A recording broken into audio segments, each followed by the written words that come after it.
Lewis Braille festival समापन पर महावर के निर्देशन में नाट्य दिव्य दृष्टि का हुआ मंचन। सांस्कृतिक मंत्रालय भारत सरकार के सहयोग से आयोजक आशा दर्शन कला संस्था द्वारा 2 दिवसीय लुईस ब्रेल फेस्टिवल का मंगलवार को समापन हुआ। समापन पर रविंद्र मंच पर डॉक्टर आशुतोष लिखित एवं युवा नाट्य निर्देशक महेश महावर के निर्देशन में नाटक दिव्य दृष्टि का मंचन किया गया।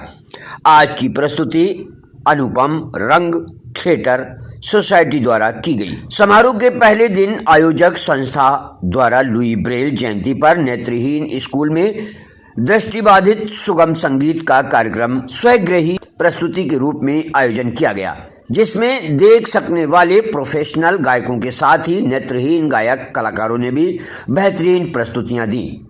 नाट्य दिव्य दृष्टि के निर्देशक महावर ने बताया कि 45 दिवसीय कार्यशाला में तैयार उक्त नाटक में एक ऐसे गांव के लोगों को केंद्र में रखा गया है जो यह मानते हैं कि नेत्रहीन बच्चा पैदा होना अभिशाप है, नेत्रहीन धरती का बोझ है। नाट्य मंचन का मूल संदेश जो आम इंसान कर सकता है वही नेत्रहीन भी कर सकता है तथा नाटक के अंतिम दृश्य में गांव के नेत्रहीन की बारात का दृश्य बेहद खूबसूरत एवं रोमांचित करने वाला रहा। नाट्य कार्यशाला के दौरान सभी कलाकारों ने नेत्रहीन बच्चों के साथ समय बिताकर उनके जीवन का दर्शन किया।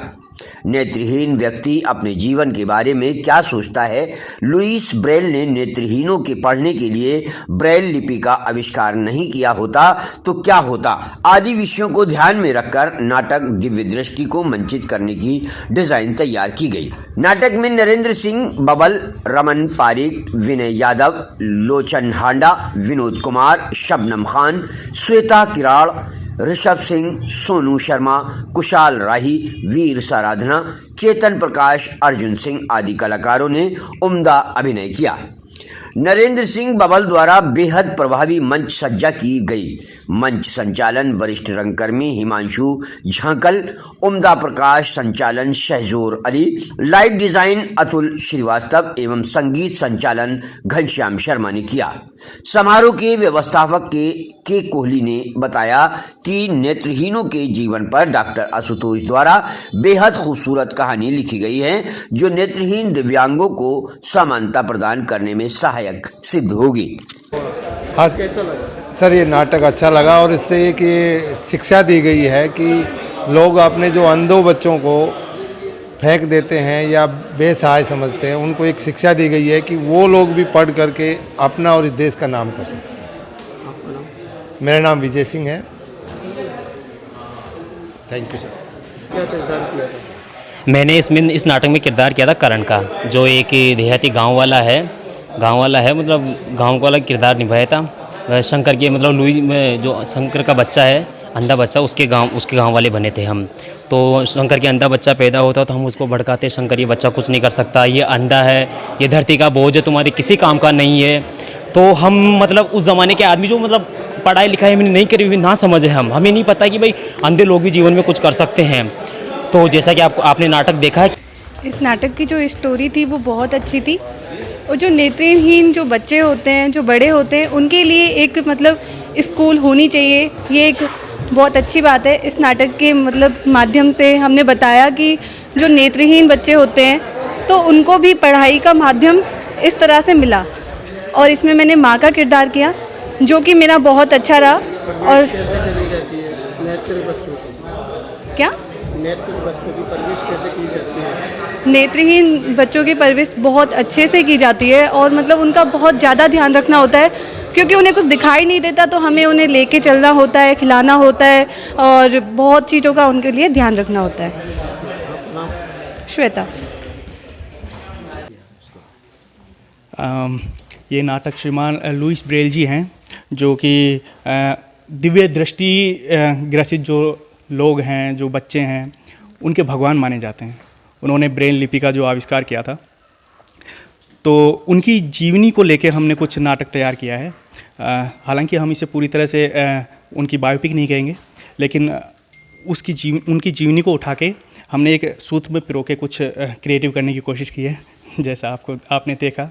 बाकी सर, इस नाटक के हमारी जो संस्था है आशा दर्शन कला संस्था, उनके मालिक हैं, तो इनसे एक बार बात जो भी है। देखिए, हम सभी लोगों के पढ़ने के लिए बाजार में बहुत सारी किताबें, बहुत सारी लेखकों की उपलब्ध हैं।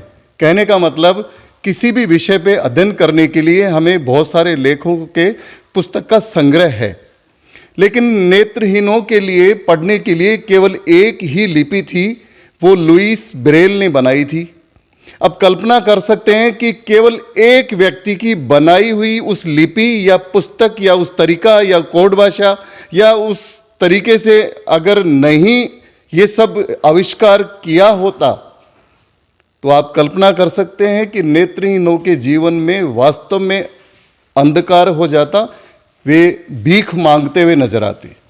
लेकिन एक लुईस ब्रेल की बनाई हुई उस लिपि की वजह से आज वे लोग पूरे सम्मान के साथ जी रहे हैं, और नाटक के माध्यम से हम उन नेत्रहीनों का मनोबल भी बढ़ाना चाहते हैं और आम आदमी को ये मैसेज देना चाहते हैं कि आप उन्हें संबल दें, उन्हें एहसास कराएं अपनत्व का, उन्हें बराबरी का दर्जा दें, ताकि वे समाज की मुख्य धारा का हिस्सा बन सकें।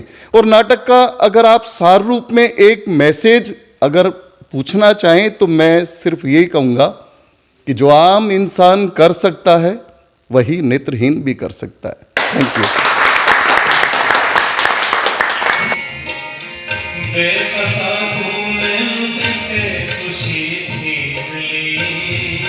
धन्यवाद। क्या नाम है तुम्हारा? लुइस। बहुत ही प्यारा नाम है लुइस। अगर बुरा ना मानो तो क्या मैं ये पूछ सकता हूँ, तुमने ये काला चश्मा क्यों लगा रखा है? प्रभु, यदि मुझसे कोई त्रुटि हो गई हो तो कृपा करके मुझे क्षमा करें प्रभु। आपसे कोई त्रुटि नहीं हुई है मुनिवर।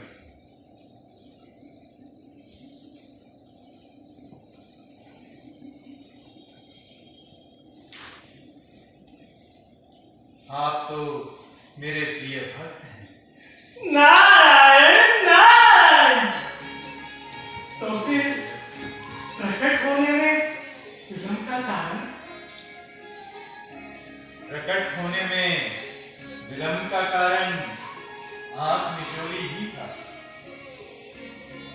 आप ही ने तो कहा था, तो मैं वही कर रहा था। कदापि भक्त और नारायण